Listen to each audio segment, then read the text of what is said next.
నమస్తే, welcome to best city news. నేను పుష్ప. బులెటిన్లో ముందుగా హెడ్లైన్స్. తుఫాను వల్ల నష్టపోయిన బాధితులకు నష్టపరిహారం వెంటనే అందివ్వాలి. బాధితురాలు బేతపుడి భారతి. శివలింగ ఆరాధన సర్వదేవతలను ఆరాధించినట్లే. తాళ్లాయపాలెం శైవక్షేత్రం శ్రీ శ్రీ శ్రీ శివస్వామి. బూటకపు వాగ్దానాలు చేసి అధికారంలోకి వచ్చిన కూటమి ప్రభుత్వం. ఆంధ్రప్రదేశ్ వ్యవసాయ కార్మిక సంఘం కార్యదర్శి జల్దీ భాగ్యశ్రీధర్.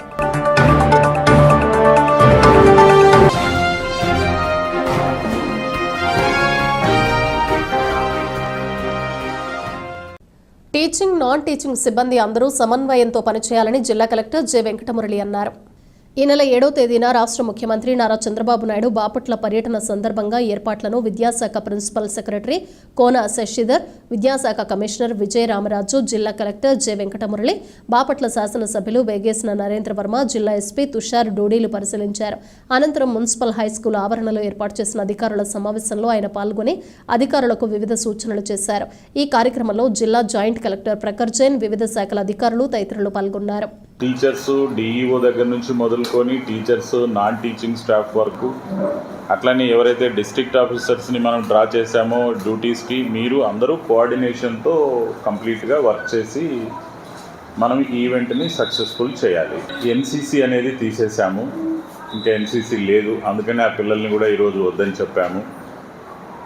ఒక 12 మంది ట్రెడిషనల్ డ్రెస్లో గర్ల్స్ని ఉంచమని డిఈఓని అడిగాను, వాళ్ళని మనం చూస్తాం. ఇప్పుడు ఆ పిల్లలు ఉంటారు.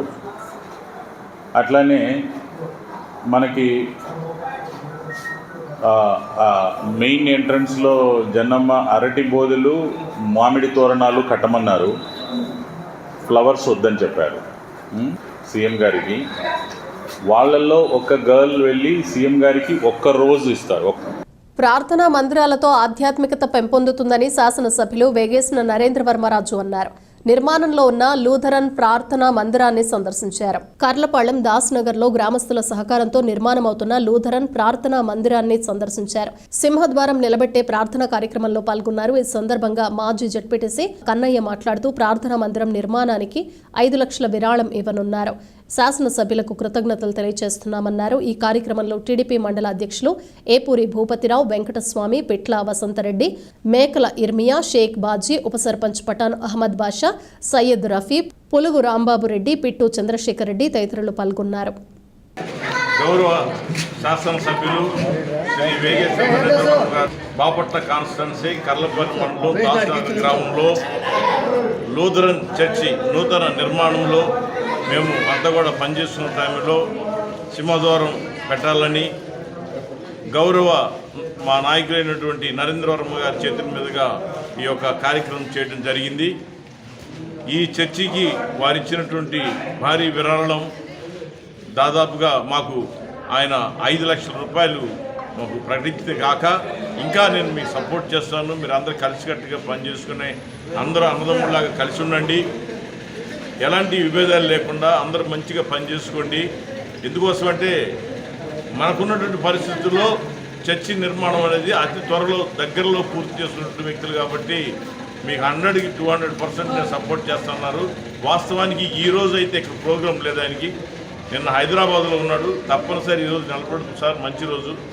మా సంఘస్థులు కానీ సంఘ పెద్దలు కానీ చిన్నపిల్లల దగ్గర నుంచి కూడా అందరూ కూడా కోరుకుంటున్నారు సార్. అంటే రాత్రికి ఆయన బయలుదేరి వచ్చి మరి ఈ కార్యక్రమాన్ని వచ్చి ఆయన ముఖద్వారం నిలబెట్టడం జరిగింది. బాపట్ల జిల్లాలోని మారుమూల గ్రామాల్లో సైతం తమ ఎగ్నా హాస్పిటల్ ఆధ్వర్యంలో గడిచిన సంవత్సర కాలం నుండి ఇప్పటి వరకు 14 ఉచిత వైద్య శిబిరాలను ఏర్పాటు చేశామని ఎగ్నా హాస్పిటల్ ఎండీ, ప్రముఖ కార్డియాలజిస్ట్ ఎగ్నా శ్రీకాంత్ అన్నారు. బాపట్లలోని ఎగ్నమ్ హాస్పిటల్ ఆధ్వర్యంలో బాపట్ల జిల్లా వెదుళ్లపల్లి గ్రామంలో ఉచిత మెగా వైద్య శిబిరాన్ని ఎగ్నా హాస్పిటల్ ఎండీ, ప్రముఖ కార్డియాలజిస్ట్ ఎగ్నా శ్రీకాంత్ ఏర్పాటు చేశారు. ఉచిత వైద్య శిబిరంలో బీపీ, షుగర్, కొలెస్ట్రాల్, గుండెకు సంబంధించిన వ్యాధులకు ఉచితంగా పరీక్షలు నిర్వహించి వైద్య సలహాలు అందించడం జరిగిందని యజ్ఞ శ్రీకాంత్ అన్నారు. ఈ వైద్య శిబిరంలో కార్డియాలజీ నిపుణులు, రేడియాలజీ, స్త్రీల వైద్య నిపుణులు, ఎముకల కీళ్ల శస్త్రచికిత్స నిపుణులు, షుగర్ వ్యాధి నిపుణులు పాల్గొని రోగులకు తగిన పరీక్షలు చేసి ఉచితంగా మందులు పంపిణీ చేయడం జరిగిందని పేర్కొన్నారు. ఈ వైద్య శిబిరానికి 300కు పైగా రోగులు రావడంతో ఈ శిబిరానికి పేద, మధ్యతరగతి ప్రజల నుండి విశేష స్పందన వచ్చిందన్నారు. బాపట్ల జిల్లాలోని పాలమూరు గ్రామాల్లో సైతం తమ యజ్ఞ హాస్పిటల్ ఆధ్వర్యంలో గడిచిన సంవత్సర కాలం నుండి ఇప్పటి వరకు 14 ఉచిత వైద్య శిబిరాలను ఏర్పాటు చేశామని, సేవే లక్ష్యం, సేవే మార్గం అనే నినాదంతో భవిష్యత్తులో ప్రతి గ్రామానికి వైద్య సేవలు అందించడమే ధ్యేయమని, ఈ అవకాశాన్ని బాపట్ల జిల్లాలోని ప్రతి ఒక్కరూ వినియోగించుకోవాలని ఆయన కోరారు. ఈ కార్యక్రమంలో డాక్టర్స్, సిబ్బంది, రోగులు తదితరులు పాల్గొన్నారు. యజ్ఞ హాస్పిటల్ వాళ్ళు ప్రతి నెల ఉచిత క్యాంపులో భాగంగా ఈ నెల క్యాంపు వెదుళ్ళపల్లిలో పెట్టడం జరిగింది. సుమారుగా 300 మంది పాల్గొన్నారు. ఈ క్యాంప్లో నేను కార్డియాలజీ విభాగం, జనరల్ మెడిసిన్, ఆర్థోపెడిక్స్, తర్వాత స్త్రీల వైద్య నిపుణులు, రేడియాలజీ విభాగం పాల్గొనడం జరిగింది. అందరికీ ఉచితంగా షుగర్, బీపీ మరియు ఈసీజీ చేయడం జరిగింది.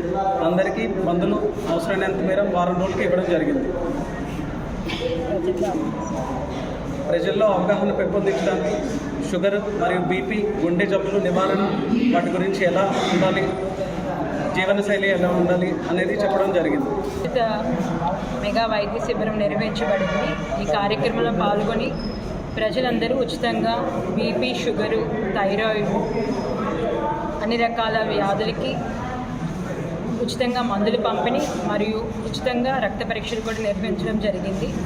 ఈ కార్యక్రమాన్ని విజయవంతం చేసిన ప్రజలందరికీ ధన్యవాదాలు. ఏమైనా మీకు ఆరోగ్య సలహాలు కానీ, సూచనలు కానీ కావాలనుకుంటే ప్రత్యక్షంగా యజ్ఞ హాస్పిటల్ని విజిట్ చేసి మీ యొక్క ఆరోగ్య సలహాల కోసం కానీ, ఆరోగ్య సమస్యల కోసం కానీ మమ్మల్ని సంప్రదించవలసిందిగా కోరుకుంటున్నాము. మేము హైదరాబాద్ నుంచి వచ్చి ఇక్కడ ప్రజల్లో అవగాహన కోసమని, ప్రజల్లోని కొంచెం మార్పు కోసమని పట్టణం వదిలి ఊరికి రావడం జరిగింది. ఇలాంటి సదుపాయాన్ని మీకోసం కార్డియాలజిస్ట్ గారు కానీ, ఆర్థోపెడిషియన్ డాక్టర్ గారు కానీ, జనరల్ వైద్య నిపుణులు కానీ, మరియు న్యూరాలజీ విభాగంలో డాక్టర్ గారు కానీ వారి సొంత ఊర్లు వదిలి గ్రామీణ ప్రాంతాలకు వచ్చి ఉచితంగా సేవ, వైద్య దృక్పథంతో వచ్చి రావడం జరిగింది. ఈ అవకాశాన్ని అందరూ వినియోగించవలసిందిగా కోరుకుంటున్నాము. ఇంకొకటి, ప్రతి నెల మేము మా హాస్పిటల్ తరఫున ఉచిత మెగా వైద్య శిబిరం నిర్వహించబడుతుంది. సో అందరూ దీన్ని ఉపయోగించుకోవాల్సిందిగా కోరుకుంటున్నాం. ఈరోజు యజ్ఞ హాస్పిటల్ తరఫున వెదులపల్లిలో నిర్వహించిన ఆరోగ్య క్యాంపులో పాల్గొనడం జరిగింది. వచ్చిన ప్రతి పేషెంట్కి వైద్య పరీక్షలు నిర్వహించి వాళ్ళ రోగం గురించి అవగాహన కల్పించి వాళ్ళకి సంబంధించిన మెడిసిన్ ఇవ్వడం జరిగింది. అవసరమైన వారిని హాస్పిటల్కి రమ్మని తర్వాత వైద్యం చేయడానికి సూచించబడింది. అందరూ ఈ వైద్య సదుపాయాన్ని ఉపయోగించినందుకు అందరికీ ధన్యవాదాలు. అమలుకు నోచుకొని వాగ్దానాలు ఇచ్చి బూటకపు వాగ్దానాలు చేసి కూటమి ప్రభుత్వం అధికారంలోకి వచ్చిందని ఆంధ్రప్రదేశ్ వ్యవసాయ కార్మిక సంఘం కార్యదర్శి జల్దీ భాగ్యశ్రీధర్ అన్నారు. ఏఎస్ఎఫ్ఐ పిలుపు మేరకు పార్టీ కార్యాలయంలో ఏర్పాటు చేసిన విలేకరుల సమావేశంలో ఆయన ప్రసంగించారు. నిరుద్యోగులకు భృతి, వాలంటీర్లకు పెంచిన గౌరవ వేతనంతో కొనసాగింపు, మహిళలకు ఉచిత బస్సు, ఇలా సూపర్ 6 అని చెప్పి ఎన్నికల ప్రచారంలో బూటకపు వాగ్దానాలు చేసిందని శ్రీధర్ మండిపడ్డారు. అధికారంలోకి వచ్చి 6 నెలలు పూర్తవుతున్నా యువతకు ఉద్యోగ అవకాశాలు కల్పించలేకపోయిందని ఎద్దేవా చేశారు. వాలంటీర్లకు 5,000 నుండి 10,000 వేతనం పెంచుతామని కల్లుబుల్లి మాటలు చెప్పి వాలంటరీ వ్యవస్థ లేకుండానే చేశారని ధ్వజమెత్తారు. ఉచిత బస్సు సౌకర్యం కల్పిస్తానని ఆశ చూపించి ఓట్లు పొంది ఇప్పటి వరకు హామీలు అమలు చేయలేదన్నారు. ఇచ్చిన హామీలను వెంటనే అమలుపరచాలని ఆయన ఈ సందర్భంగా డిమాండ్ చేశారు. ఇచ్చిన హామీలు అమలు చేయకపోతే ఆంధ్రప్రదేశ్ వ్యవసాయ కార్మిక సంఘం పోరాటాలకు సిద్ధమవుతుందని తెలిపారు. ఈ కార్యక్రమంలో వ్యవసాయ కార్మిక సంఘం నాయకులు, కార్యకర్తలు తదితరులు పాల్గొన్నారు. చంద్రబాబు నాయుడు అధికారంలోకి వచ్చే ముందు తన ఎన్నికల వాగ్దానాలలో అనేక వాగ్దానాలు చేశారు.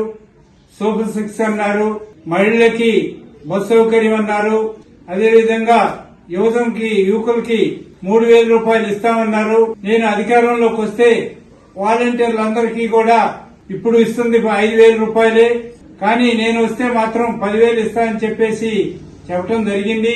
వాలంటీర్లందరూ వ్యవసాయ కార్మికుల కుటుంబాల నుంచి వచ్చిన వాళ్ళు. ఏదో ప్రభుత్వం 5,000 10,000 ఇస్తే కుటుంబాలకి చల్లనీళ్లకు వేడి నీళ్లుగా ఉపయోగపడతాయన్న ఉద్దేశంతో డిగ్రీలు, పోస్ట్ గ్రాడ్యుయేషన్, ఇంజనీరింగ్, ఇతర అనేక రకాలైనటువంటి చదువులు చాలా కష్టపడి తల్లిదండ్రులు తిని తినక వాళ్ళని చదివించారు. కానీ ప్రభుత్వం మాత్రం 5,000 రూపాయలకి 5 సంవత్సరాల పాటు గత ప్రభుత్వం పనిచేయించుకుంది.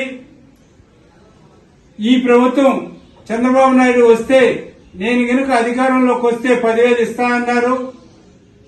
కనీసం 6 నెలలు అవుతున్నప్పటికీ కూడా వాళ్ళ ఊసే లేనటువంటి పరిస్థితి. దాదాపు 2,30,000 మంది నిరుద్యోగ యువత గత ప్రభుత్వంలో 5,000 తీసుకుంది. వేడి నీళ్లకు చల్లనీళ్ళలాగా ఉపయోగపడ్డాయి.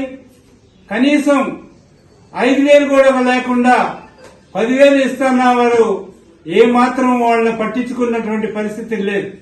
ఈ ప్రాంతంలో కనీసం ఉద్యోగ అవకాశాల కోసం ఎంతో మంది డిగ్రీలు చదివినప్పటికీ కూడా ఈ ప్రాంతంలో ఎటువంటి అవకాశాలు లేవు. వాళ్ళని నడి రోడ్డు మీద పడేసినటువంటి పరిస్థితి చంద్రబాబు నాయుడు గారిది. కనీసం ఈ ప్రాంతంలో చిన్నపాటి ఏదో ప్రాజెక్టులు ఏదైనా కానీ యంత్రాల ద్వారా నడిచేటువంటి వాళ్ళకి ఏదైనా ఏర్పాటు చేస్తే వాళ్ళకి వేడి నీళ్లకు చల్లనీళ్ళలాగా ఉంటది అనేది ఉద్దేశంతో చేస్తే ఈ ప్రభుత్వం అసలు వాళ్ళని పట్టించుకోవడం లేదు. అది మీరందరూ కూడా వైఎస్ఆర్ సిపికి కార్యకర్తలు అని చెప్పేసి ఏదో రంగు గురిపి వాళ్ళని నిర్వీర్యం చేసేటువంటి పరిస్థితే కానీ వాళ్ళని ఆదుకునేటువంటి పరిస్థితులు మాత్రం లేదు. వాళ్ళు ఏ పార్టీ అనేది తర్వాత సంగతి. నిరుద్యోగిని మాత్రం రోడ్డు మీద ఎక్కించినటువంటి పరిస్థితి చంద్రబాబు నాయుడు గారికి ఉంది. కనీసం చంద్రబాబు నాయుడు గారు ఇప్పటికైనా ఆ నిరుద్యోగ యువతకి మీరు ఇచ్చేటువంటి పెన్షన్ 3,000 రూపాయల పెన్షన్ ని పక్క రాష్ట్రాల్లో కూడా ఇస్తున్నారు. కనీసం మీరు అది కూడా ఇవ్వకుండా వాళ్ళు అందరూ కూడా వైఎస్ఆర్ పార్టీ అని, అందరూ వైఎస్ఆర్ పార్టీ ఎందుకుంటారు? అసలు మీరు ఆ విధంగా ఆలోచించడం కరెక్ట్ కాదు.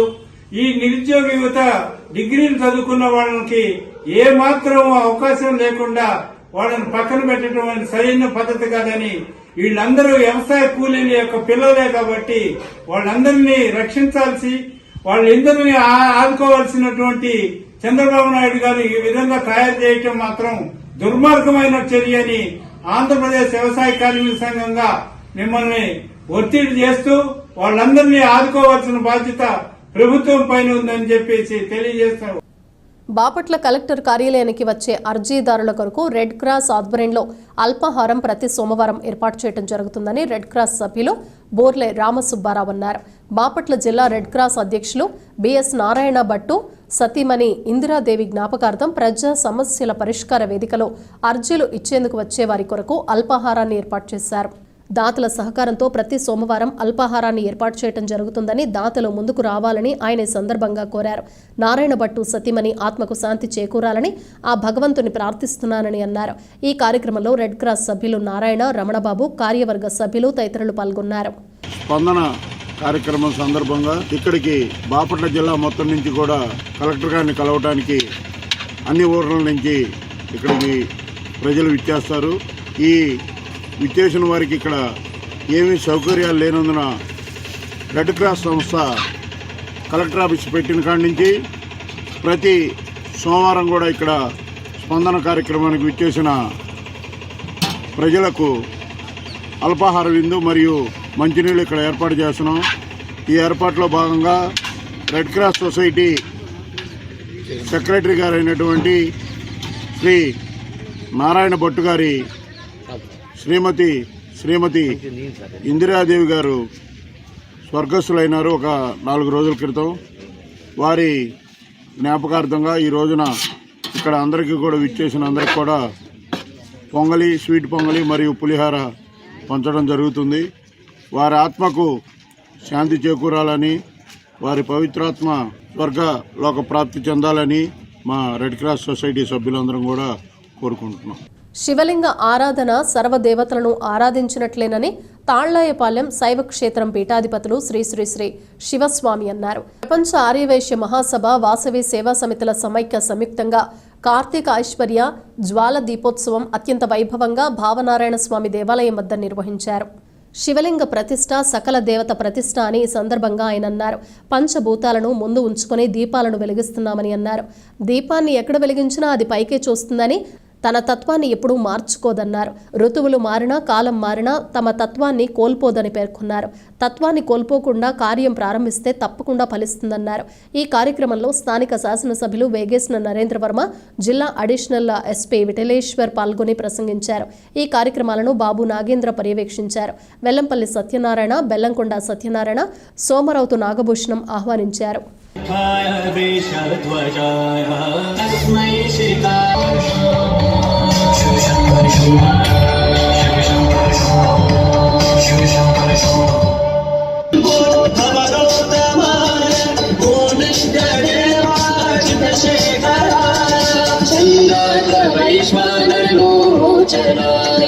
तस्मै नारायण शिवाय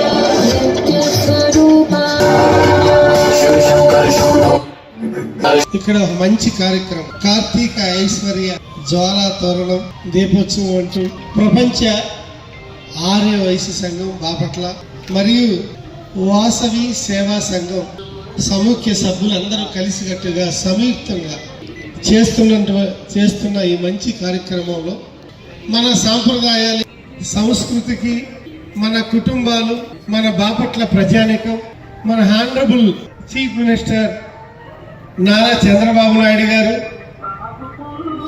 ఇప్పుడున్న గవర్నెన్స్, ఈ ప్రభుత్వం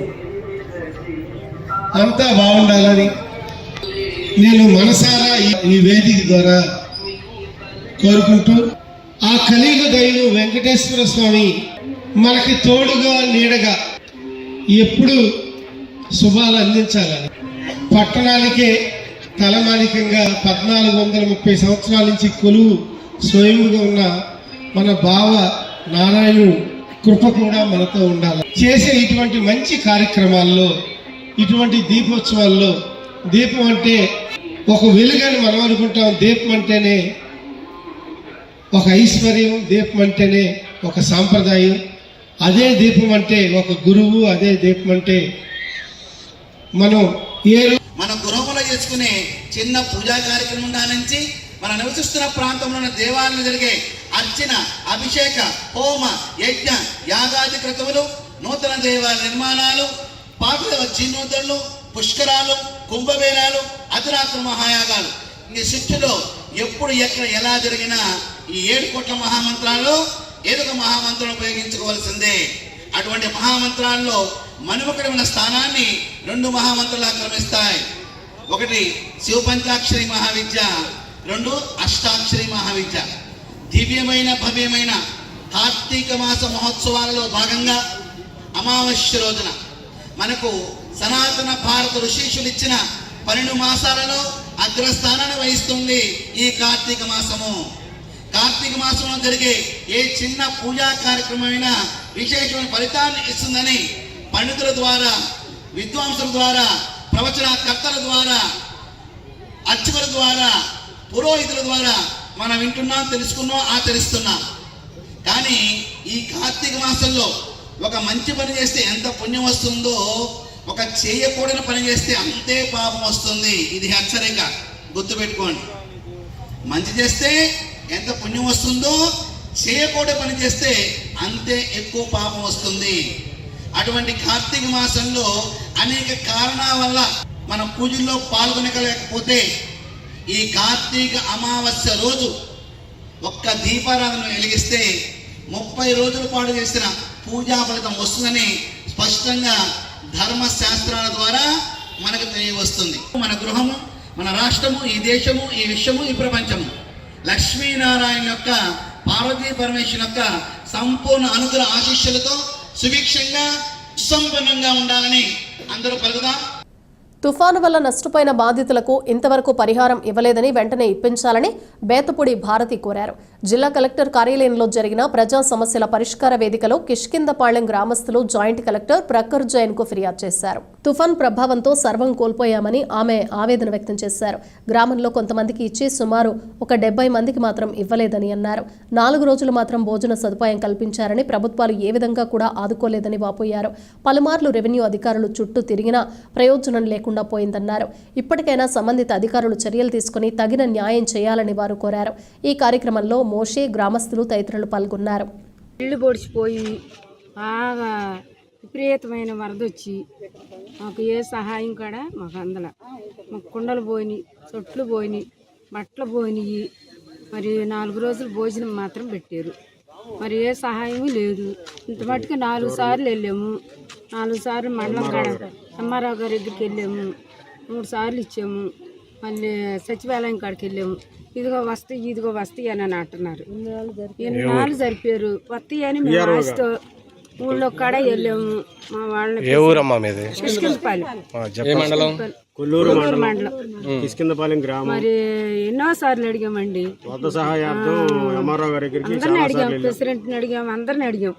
అడిగితే వస్తాయి అని అన్నారు. పెట్టుకోండి అన్నారు. ఊరు మొత్తం రాలేదా? ఊరు మొత్తం వచ్చింది. 70 మందికి రాలే. ఊర్లో మొత్తం ఎంతమంది ఉంటారు? 1000 కుటుంబాలు పైన ఉంటాయి. 1000 కుటుంబాల్లో 70 మందికి ఆగింది. మీకు ఎటువంటి నష్టం జరిగింది వరదల్లో?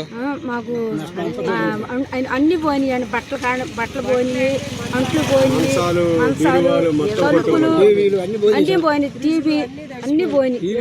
వరదల సమయంలో భోజనం అందించారా? భోజనం అందించారు. 4 రోజులు భోజనం అందించారు. నష్టపరిహారం రాలేదు. గవర్నమెంట్ ప్రకటించిన 10,000 ఎంఆర్ఓ గారి దగ్గరికి నేను ఓన్గా 10 సార్లు వెళ్ళానండి. మరి జనాలను తీసుకుని ఒక 2-3 సార్లు వెళ్ళానండి. అదిగో వస్తాయి ఇదిగో వస్తాయి అంటున్నాడు. లేకపోతే మా ఈఆర్ఓ గారిని పిలిచి ఏమయ్యా కాగితాలు పంపలేదా అంటాం. వెళ్ళినప్పుడల్లా అదే పెట్టుకున్నారు. పెట్టుకున్నాము. సంతకాలు పూర్తి అవ్వలేదు అంటాడు ఆయన ఈఆర్ఓ గారు. ఎంఆర్ఓ గారు ఏమో ఎన్నిసార్లు వెళ్ళినా అదే మాట చెబుతారండి. బాపట్ల పట్టణంలో అయ్యప్ప స్వాములు ఇరుముడి కార్యక్రమాలు వేగవంతమయ్యాయి. 41 రోజుల దీక్ష పూర్తి చేసుకున్న అయ్యప్ప స్వాములు ఇరుముడితో శబరిమలకు అయ్యప్ప స్వామి వద్దకు వెళ్లి దర్శనం చేసుకునేందుకు ప్రయాణమవుతున్నారు. బాపట్ల పట్టణంలోని శ్రీ సోమేశ్వర స్వామి దేవాలయంలో సుబ్బారావు గురుస్వామి ఆధ్వర్యంలో కట్టే కార్యక్రమాన్ని ప్రారంభించారు. ఈ కార్యక్రమంలో అయ్యప్ప స్వామి మాలధారణ చేసిన అయ్యప్ప స్వాములు, భక్తులు తదితరులు పాల్గొన్నారు. కూరగాయల మార్కెట్ వద్ద మద్యం సేవిస్తున్న వారికి బాపట్ల పట్టణ పోలీసులు గుర్తించి పోలీస్ స్టేషన్కు తరలించి వారికి కౌన్సిలింగ్ ఇచ్చారు. బాపట్ల పట్టణంలోని కూరగాయల మార్కెట్కి వెళ్లాలంటేనే ప్రజలు భయభ్రాంతులకు గురవ్వాల్సి వస్తున్న పరిస్థితి నిన్నటి దాకా చూశాం. బీసీటీలో ప్రసారమైన వార్తా కథనానికి పట్టణ సీఐ అహ్మద్ జానీ స్పందించి వెంటనే రంగంలోకి దిగి మార్కెట్ వద్ద పోలీసు యంత్రాంగంతో గస్తీ నిర్వహించి మద్యం సేవిస్తున్న వారిని పోలీస్ స్టేషన్కి తరలించి కౌన్సిలింగ్ ఇవ్వడం జరిగింది. కూరగాయల మార్కెట్ వద్ద ఎవరు మద్యం సేవించినా వారికి కఠిన చర్యలు తప్పవని పట్టణ సీఐ అహ్మద్ జానీ హెచ్చరించారు. బులెటిన్ ముగించే ముందు హెడ్లైన్స్ మరోసారి. తుఫాను వల్ల నష్టపోయిన బాధితులకు నష్టపరిహారం వెంటనే అందివ్వాలి. బాధితురాలు బేతపూడి భారతి. శివలింగ ఆరాధన సర్వదేవతలను ఆరాధించినట్లే. తాళ్లాయపాలెం శైవక్షేత్రం శ్రీ శ్రీ శ్రీ శివస్వామి. బూటకపు వాగ్దానాలు చేసి అధికారంలోకి వచ్చిన కూటమి ప్రభుత్వం. ఆంధ్రప్రదేశ్ వ్యవసాయ కార్మిక సంఘం కార్యదర్శి జల్దీ భాగ్యశ్రీధర్.